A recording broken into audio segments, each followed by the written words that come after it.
Hello my lovelies, and you're welcome back to my channel. It's so good to have you guys back. If this is your first time here, welcome to the family. Do not forget to subscribe. If this is not your first time, you're doing well. So today I'm going to be teaching us how to build an acrylic nail. You can see I've already put my tape on the nail. I've already prepped, and now we're just going to work with it. I'm going to be showing you how to do the 3 bead method of acrylic application, and I'll talk a little about what consistency you need to use for picking up your beads. Okay, now follow me. So I always like starting from my free edge. Your free edge is the extension part of your nail, the part that's not on your nail bed. And I always like working with a clay-like consistency. Now, you don't want a bead that's too runny, and at the same time you don't want a bead that's too hard. You need something you can mold, but at the same time you don't want something that just falls everywhere and anyway, you understand? So you need a very good liquid to powder ratio. I always like blending out the starting point of where I place the beads, reason being that if you don't blend it out properly, by the time you lay your another bead on top of that, it shows through, especially when you're doing something that's a little bit transparent. Okay, now you see me just molding the bead to the form of my pre-shaped tip with the barrel of my brush. The barrel of your brush is like the body of your brush basically, so you might hear me use barrel and body interchangeably. You want to make sure that that beginning part is very flush and you have enough product at your tip, but at the same time it's not bulky. Do you understand what I am saying? I'm going to show you the side view so you guys can see what I am saying. Can you see how flat it is from that beginning?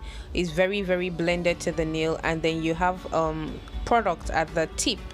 So yes, I always like using just enough product. I don't want too much product so I don't spend time filing, but at the same time I don't want too little product, and when it's time to file I start wishing, oh, I wish I had added more product here and I wish I had added more product there. So I'm going to go in with the second bead.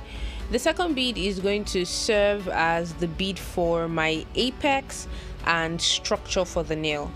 You understand? So apex and structure for the nail, the same thing I did with the first one. I'm going to blend out that first part, the beginning part, and then the rest of the body I feather it to join the tip. So I'm just going to use the tip of my brush to feather the front part of the bead. Now why am I doing this? Because I want most of the product to stay in the middle, in the center. Do you understand? I don't want to use the body of my brush to pull it all the way down. I wanted that product to stay in the center, but at the same time join to the tip. And now I'm just going to go in with my cuticle bead, a small bead. You want this to be a little more runnier than the first two actually, so that it just blends right in.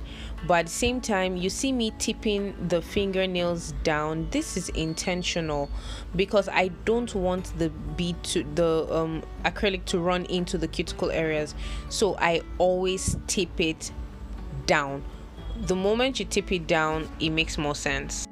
So the things that help you the most with building out your acrylic nail are the consistency of the beads that you're picking and your placement of those beads. If you want me to shoot a video on the consistency, how to pick up a very lovely and consistent bead, let me know in the comments. If you've enjoyed this video and it has been helpful, please like, share, subscribe, and also let me know in the comments what other kinds of videos you would want me to do and you would like to see. And I'll see you guys in the next video. Bye.